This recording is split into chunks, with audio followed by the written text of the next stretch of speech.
With raw honesty, I'm here to courageously examine ways I've diminished the men who've loved me.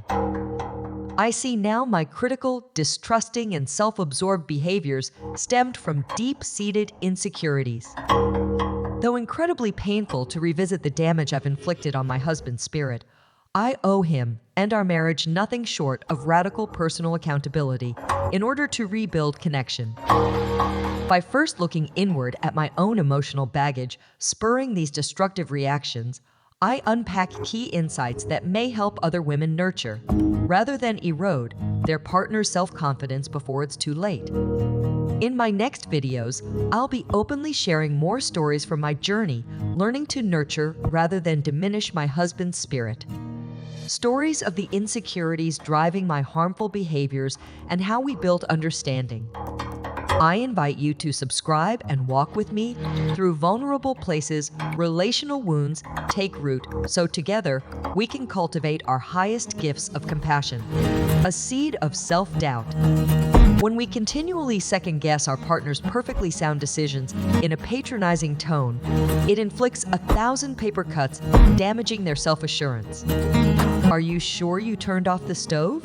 Why are you driving this route? No one feels empowered by having their judgment perpetually questioned and doubted, especially by someone close they hope will trust their competence. Over months and years, confidence and self-respect slowly erode away under this barrage of uncertainty. Men often silently endure emotional wounds to save face, but still the pain seeps in. Maybe I actually don't know what I'm doing after all. Clearly, she has no faith in me. By valuing a partner's autonomy, we nourish his leadership. Offering faith in his sound judgment builds mutual trust and prevents hollowing him out from the inside with doubt. A heart closed off. It also takes immense courage for men to open up emotionally, as society often discourages vulnerability in males. Yet frequent criticism slams the door firmly shut on intimacy. Disparaging his hobbies, career, or income breeds defensiveness and guarding rather than openness. Walls only grow thicker when met with hostility over empathy. Seeking genuine connection requires embracing someone's whole self-hopes, dreams, quirks included. Resist tearing down a hobby you don't relate to personally. Instead, show interest in who he is underneath by asking thoughtful questions to understand what draws him. During professional struggles, suggest constructive steps without stripping his agency or blaming character. Make your relationship a safe space for openly processing challenges, not attacking his worth. Judgment shuts men down faster than just about anything. In short, embrace all the rich dimensions of this person you care so deeply about, imperfections and all. With compassion as the foundation, emotional bonds can only continue maturing.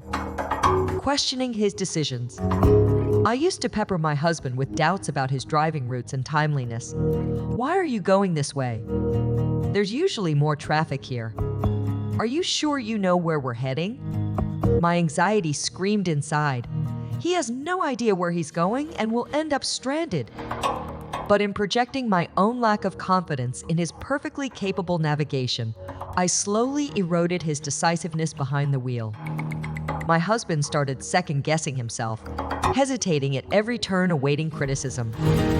By learning to restrain my skeptical inner voice, I empower him to drive assuredly without self-doubt, clouding concentration. Showing faith in his judgment fosters trust and confidence. He knows I have his back. Nagging like he's a child. When my partner left his socks strewn around one too many times, I unleashed a storm of nagging.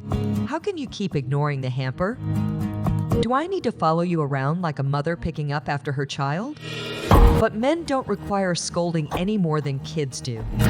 Rather than fly off the handle, I've learned to calmly express how certain behaviors make me feel, then give space for my partner to address them on his own. Getting on the same team avoids making him wrong while building understanding. Biting my tongue on nagging defuses tension. Criticizing his interests When my husband eagerly shared his newfound passion for camping and hiking, I wrinkled my nose dismissively rather than ask thoughtful questions. Just because athletic hobbies weren't my cup of tea didn't justify squashing his excitement. I realized healthy relationships require embracing someone fully, not just selectively mirroring back pieces aligned with my experience. Keeping an open, non-judgmental attitude about his uniqueness continues building intimacy on a foundation of safety. Mocking interests that enliven our men's souls slowly deadens connection.